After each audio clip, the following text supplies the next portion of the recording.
Happy birthday to you.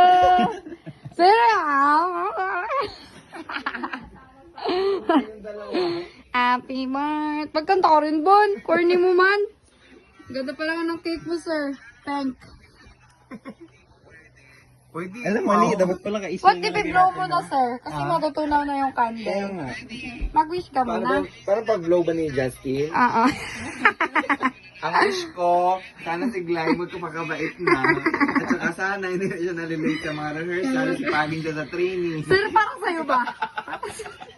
Hindi nga, para sa akin yun. Kasi nai-stress ako pagpataway ka. Para sa akin man yun, hindi naman para sa'yo. Yay! Thank you. Right? Oh.